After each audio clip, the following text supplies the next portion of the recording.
look, what I'm saying here is not new. And if we think about any fitness coaches, any cooks or chefs, any accountants, any of these people that you find online, chances are that the messaging and the information that they're sharing is probably not unique. It's probably not brand new, and they have absorbed that information and they're just simply passing it on through their method of delivery. Their style, their tone, even the way that they explain something is going to be different to the next person who might be sharing pretty much, if not the same information. So for me, I think that quite often we get kind of wrapped up in this world, especially when it is that we're promoting ourselves, that we think, oh, everyone knows that because it's just out there.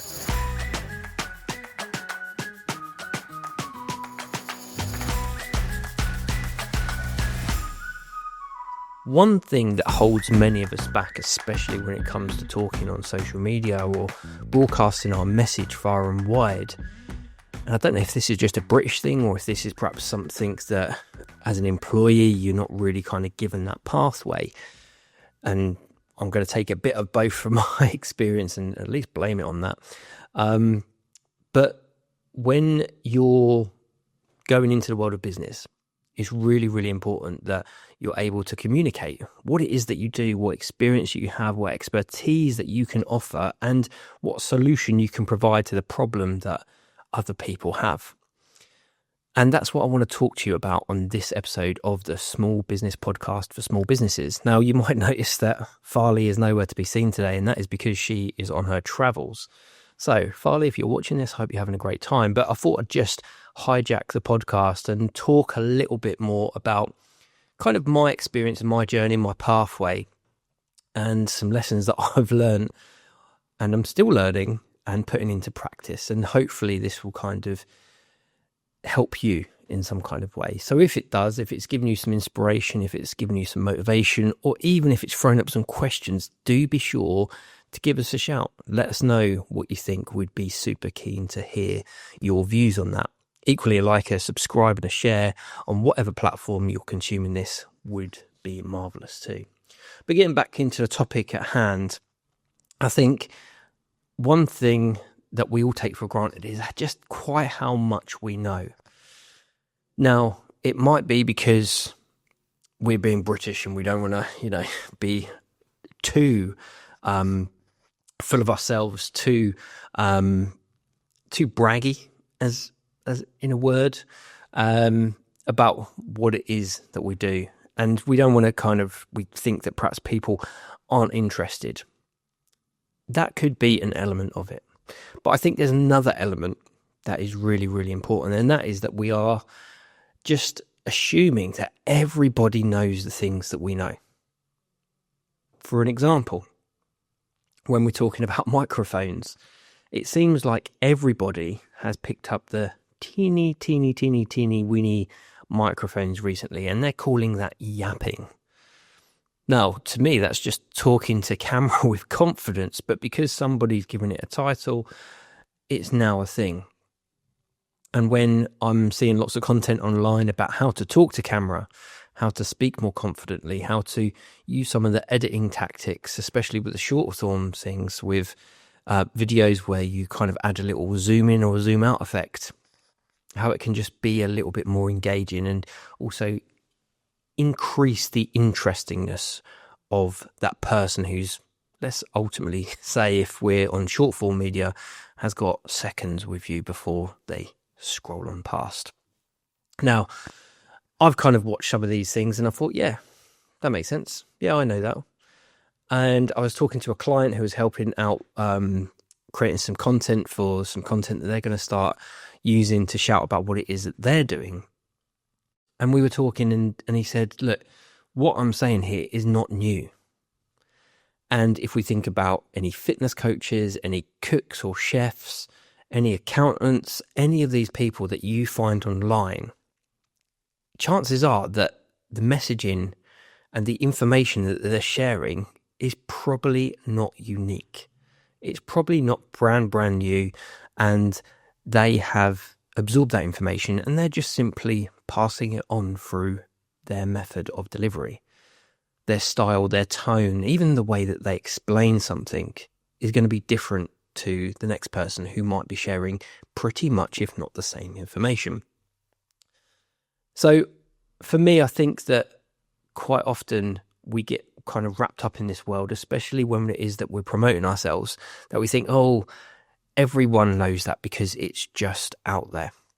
Now, for example, Farley mentioned this not too long ago, that I created a video because Instagram brought out a new feature.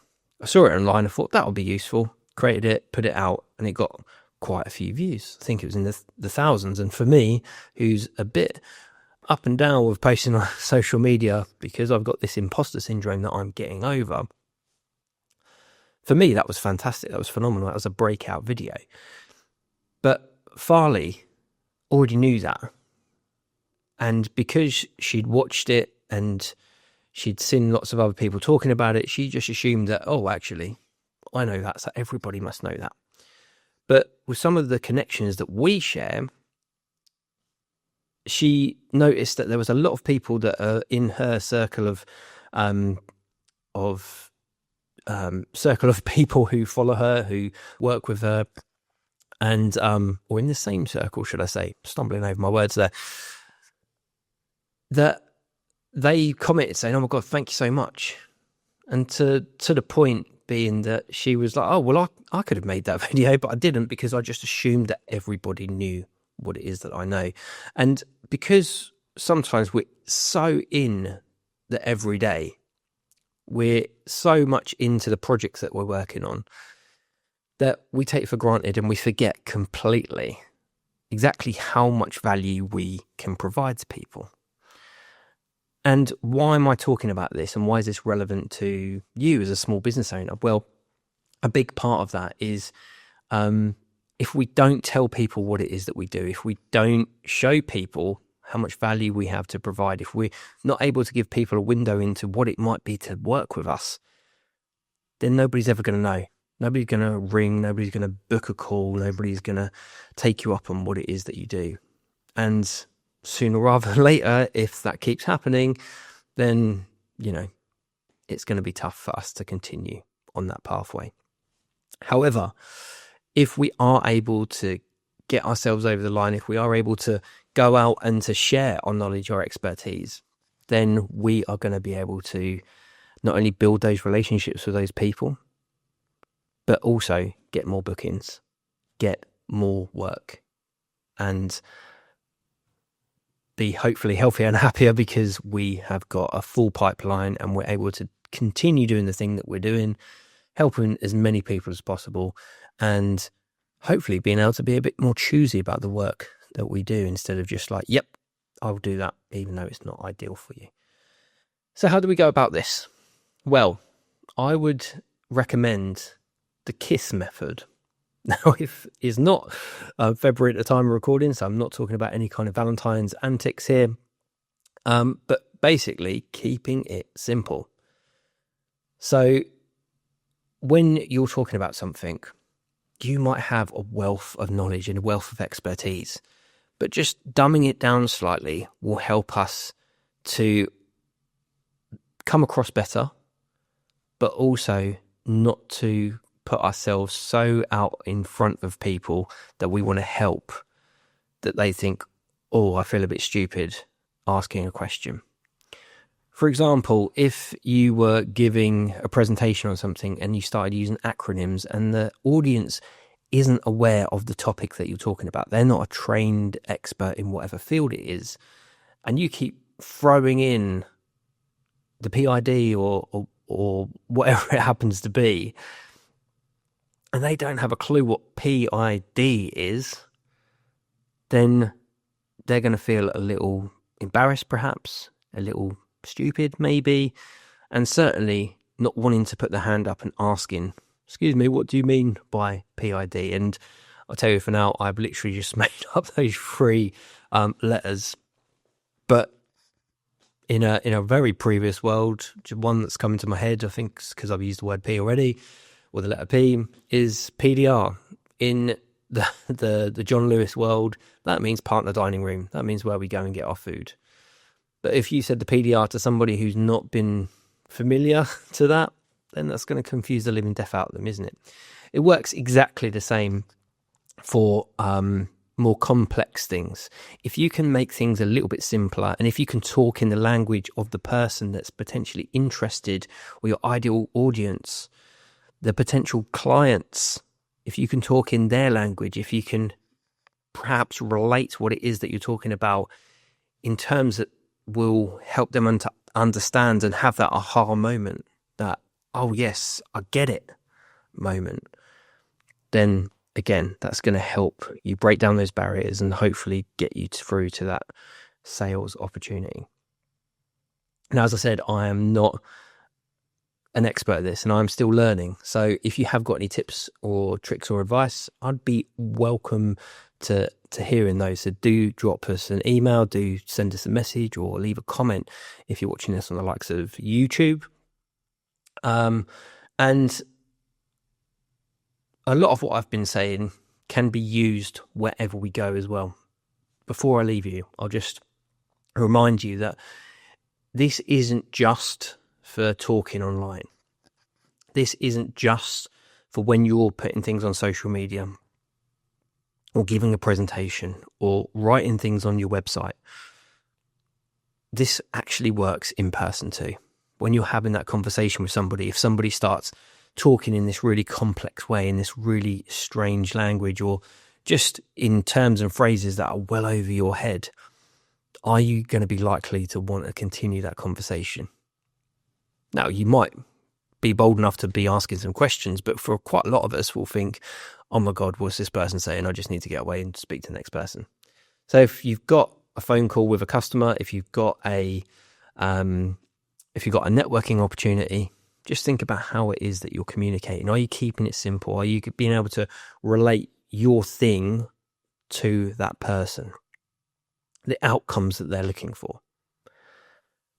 Then you can translate that from your everyday interactions with people to also being online as well.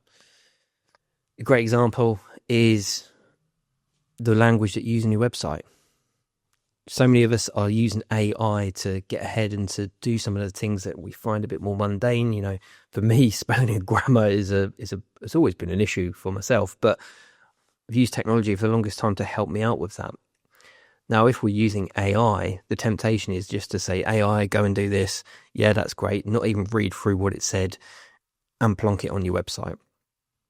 Plonk it on a social media post as a caption.